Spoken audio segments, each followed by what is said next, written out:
Hey guys, welcome back to my new blog. So আজি ব্লগটো বহুত interesting হ'ব আৰু ইউনিক হ'ব। তো আজি মই বনাইছো হাৰিয়া আৰু মই প্ৰথমবাৰ বনাইছো। তো এইটো হয় ভাত। তো ভাতটো প্ৰথম ইয়া গোটেই ঠাণ্ডা কৰি ল'ব লাগিব দি কিনে। আৰু মই খাবলৈ বনোৱা নাই, মই বেচিবলৈ বনাইছো। আমাৰ গাঁৱৰ পিনে সবে হাৰিয়া খায়। ৰাইচ ওয়াইন বনাইছো গাইস। তো গাইস মই যোনটো কাম কৰিছিলো তো সেইটো কাম হৈ গ'ল। এইটো ঠাণ্ডা হ'বলৈ কাৰণে গোটেই চাৰিও পিনে দি দিলো ভাতটো এনেকুৱা। তো গাইস এটা সব চাউলটো ঠাণ্ডা কৰা হৈ গ'ল আৰু ঠাণ্ডা কৰোঁতে ইমান টাইম লাগিলে নহয় guys.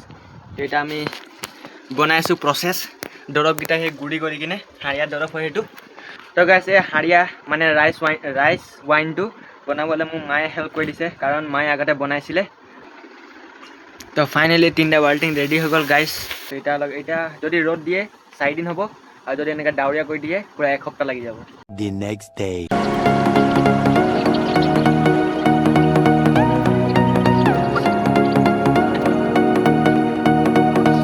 Hello' guys, good morning. তো গাঁৱত থাকিলে এইটোৱে ফাইদা, ৰাতিপুৱা শুই উঠি কিনে চৰাই চিৰিকটি মাত শুনি পাওঁ। তো এতিয়া মই কৰিছোঁ ব্ৰাছ। তো ৰাতিপুৱা উঠি গ'লোঁ। তো গাইজ সিটাই গাঁৱৰ পিনৰ পৰা কেৰম বৰ্ড খেলি কিনে আহিলোঁ। তো বায়ে ফোন কৰিছিলে। তো দাদু আমাৰ মাজত নাইকিয়া এতিয়া। তো এতিয়া চাবলৈ গৈছোঁ। তো বহুত দুখ লাগিছে। তো দাদুৰ লগত বহুত ভিডিঅ' বনালোঁ। তো দাদু বহুত ভাল লাগিছিলে। এতিয়া গৈছোঁ দাদুৰ ওচৰলৈ লাষ্ট এবাৰ চাবলৈ। তো মা আৰু বাহঁতি আগতে গ'ল। তো এতিয়া মই চাবলৈ গৈছোঁ।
লবি নেকি?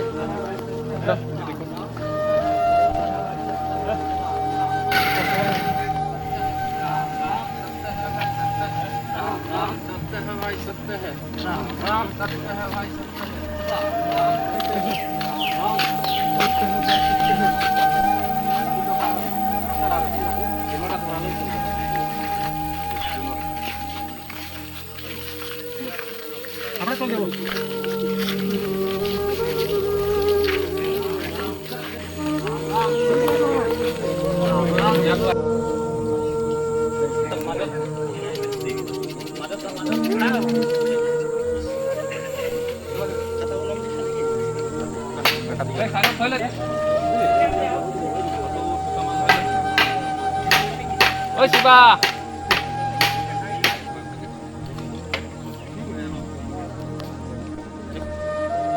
Dibuat.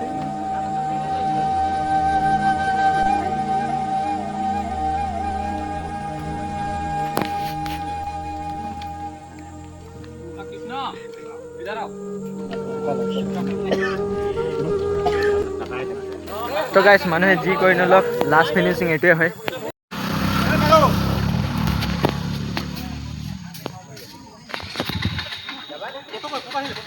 তো গাইস এইটো জুই থাকিব লাগে, তাৰপিছত জুইটো পাৰ হৈ আহিব লাগে। 1 hour later.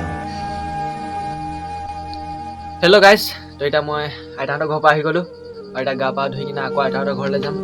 তো কথাটো কি হ'ল, তো মই গাঁও পিনে কেৰম বৰ্ড খেলি আছিলোঁ। তো বায়ে ফোন কৰি কিনে ক'লে যে দাদু এতিয়া আমাৰ মাজত নাই বুলি। তো মই ডাইৰেক্ট আইতাহঁতৰ ঘৰলৈ গ'লোঁ। তো দাদু সঁচাকৈ আমাৰ মাজত নাই। তো দাদুৰ ভালেমান বয়স হৈ গৈছিলে, 96 বছৰ হৈ গৈছিলে, আৰু 4 বছৰ হ'লে 100 বছৰ হ'লে হয়। তো দাদু বহুত বছৰ থাকিলে আৰু বহুত কষ্ট পালে। 96 বছৰলৈকে কোনো বিচনাৰ পৰা উঠিব পৰা নাছিলে। তো বিচনাতে সকামোটা চব কৰিছিলে। তো বহুত কষ্ট পাইছিলে দাদুৱে। তো আজিৰ দিনটোত দাদুৱে আমাক এৰি কিনে গুচি গ'ল। তো এতিয়া চব 4টামান বজাত চব কাম চাম নিয়ম চিয়ম চবকেইটা খতম হৈ গ'ল। তো এতিয়া কি হ'ব নাজানো। তো মই ইমান ভালকৈ নিয়মকেইটাটো নাজানো। তো দাদুৰ ল'ৰাকেইটা কৰিব নিয়মকেইটা। তো চব আইতাহঁতৰ ঘৰতে আছে, কি নাই। তো দাদু বহুত বেমাৰ আছিলে, লিভাৰ চিভাৰ চব খতম আছিলে, ডক্টৰে ক'লে। কষ্টও পালে বহুত দাদুৱে। মোক এইটোৱে বেয়া লাগিছে যে দাদুৰ লগত মোক কেতিয়াও কথাও পাতিব নোৱাৰিম, দাদু কেতিয়াও চাবও নোৱাৰোঁ এতিয়া। আৰু দাদুৰ লগত মই বহুত ভিডিঅ' বনাইছোঁ। তো আইতাও পুৰা কান্দিছিলে, তো সেইটো চাই কিনে বেয়া লাগিছিলে। তো গাইছ, আজি ব্লগটো কৰিছোঁ ইয়াতে এণ্ড। আই হোপ আজি ব্লগটো আপোনালোকক ভাল লাগিলে। থেংকছ ফৰ ৱাচিং, বাই বাই।